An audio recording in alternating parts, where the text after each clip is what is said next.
अगर आपको ACL injury हुई हो, चाहे एसीएल कंप्लीट टीयर हो या एसीएल पार्शियल टीयर हो, सर्जरी हुई हो या सर्जरी नहीं हुई हो, एसीएल इंजरी के किसी भी तरह के केस में ट्रीटमेंट के अलावा यानी कि एसीएल को ठीक करने का जो भी आप मैनेजमेंट कर रहे हैं, जो भी ट्रीटमेंट अप्रोच आप ले रहे हैं, उसके अलावा कुछ बातों का ध्यान देना बहुत ही ज़रूरी होता है। तो एसीएल सीरीज के आज की इस वीडियो में हम ऐसी 5 इंपॉर्टेंट बातों की चर्चा करेंगे जिनको आपको एसीएल के केस में हर हाल में फॉलो करना है अगर आप एसीएल की रिकवरी को फास्ट करना चाहते हैं और पूरी तरह से फिट होना चाहते हैं, किसी भी तरह की बाधा ना पैदा हो आपकी एसीएल की रिकवरी में। तो इन 5 बातों को ध्यान में रखना बहुत ही ज़रूरी है।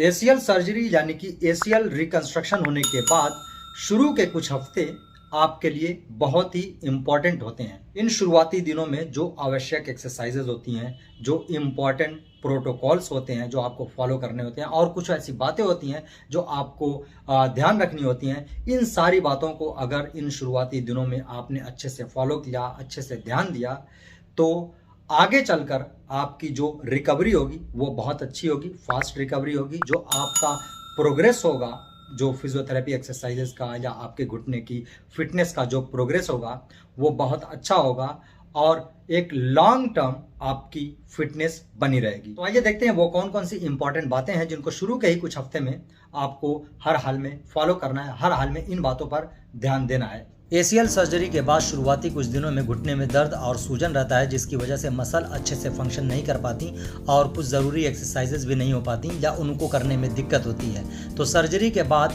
दर्द और सूजन से छुटकारा पाना आपकी सबसे पहली प्रायोरिटी होनी चाहिए। इसके लिए डॉक्टर के द्वारा बताई गई एंटी इन्फ्लेमेटरी दवा लीजिए और इससे भी ज़्यादा ज़रूरी बर्फ़ की सेकाई दिन में कई बार कीजिए। कॉम्प्रेशन बैंडेज शुरू के कुछ दिनों में पहनना एक बेहतरीन ऑप्शन है।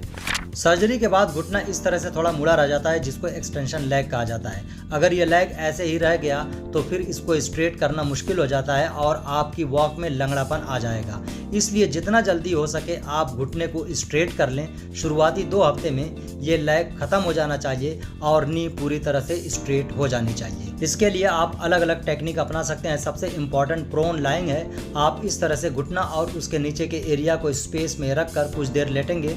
इसके अलावा आप ये एक्सरसाइज करके भी घुटने को स्ट्रेट करेंगे। सर्जरी के बाद घुटना स्टिफ हो जाता है जिसकी वजह से बेंडिंग यानी कि फ्लेक्शन में दिक्कत होती है। इसलिए घुटने की बेंडिंग पर काम करना बहुत ज़रूरी होता है। जितना जल्दी हो सके घुटने की बेंडिंग को बढ़ाकर लगभग नॉर्मल कर लेंगे। 10 दिनों में 90 डिग्री या उससे ज़्यादा बेंडिंग आ जानी चाहिए और अगले 10 दिनों में 120 या उससे ज़्यादा बेंडिंग हासिल हो जानी चाहिए। ये कुछ अलग अलग एक्सरसाइजेज हैं जिन्हें करके घुटने की बेंडिंग आप बढ़ा सकते हैं। बेंडिंग यानी कि फ्लेक्शन को जल्दी बढ़ाने के लिए, अच्छा रिजल्ट लाने के लिए आप सीपीएम भी यूज़ कर सकते हैं। एसीएल सर्जरी के बाद क्वाड्रिसेप्स मसल सबसे तेज़ी से वीक होती है। एक सर्वे के अनुसार 1 हफ्ते में इतनी वीक हो जाती है कि इसकी भरपाई के लिए 5 हफ्ते लग जाते हैं।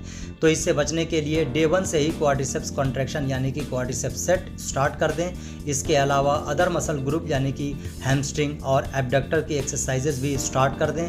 ये एक्सरसाइजेज आप बेड पे ही लेटे लेटे कर सकते हैं। पहले दिन से क्वाड्रिसेप्स आइसोमेट्रिक स्टार्ट कर देंगे। 3 दिन के बाद लेग रेज स्टार्ट कर देंगे। लेग रेज आप इस तरह से 4 अलग अलग प्लेन में करेंगे। सर्जरी के बाद वॉक एक दिन भी नहीं रोकना है। वॉकिंग के हर स्टेप में क्वाड्स, हैम्स और काफ एक साथ कॉन्ट्रैक्ट करती हैं, यानी ये 3 इंपॉर्टेंट मसल्स एक साथ फंक्शन करती हैं और स्ट्रेंथ डेवलप होती रहती है। यानी वॉकिंग करने से मसल वेस्टिंग नहीं होगी, इसलिए सर्जरी के अगले दिन से वॉकिंग करना बहुत ही ज़रूरी है। स्टार्टिंग 8 से 10 दिन आप क्रचेज या वॉकर और नी ब्रेस के साथ वॉक करेंगे। पहले हफ्ते पार्शियल वेट बियरिंग रखें, यानी कि चलते वक्त पूरा वजन न डालें। फिर धीरे धीरे पूरा वेट देना स्टार्ट कर देंगे और 15 से 20 दिनों के अंदर ब्रेस और क्रचेज या वॉकर हटा देंगे और नॉर्मल वॉक पे आ जाएंगे। ये वीडियो आपको कैसा लगा कमेंट बॉक्स में जरूर लिखिए। कमेंट बॉक्स में और भी आप मुझे सुझाव दीजिए। वीडियो को लाइक कीजिए, ज्यादा से ज्यादा लोगों को शेयर करिए ताकि और भी लोग इससे फायदा उठा सकें। अगर आप चैनल पर नए हैं तो चैनल को सब्सक्राइब करने के साथ साथ बेल आइकन भी दबाइए ताकि मैं कोई भी वीडियो बनाऊं तो उसकी नोटिफिकेशन आपको मिलती रहे। Thank you.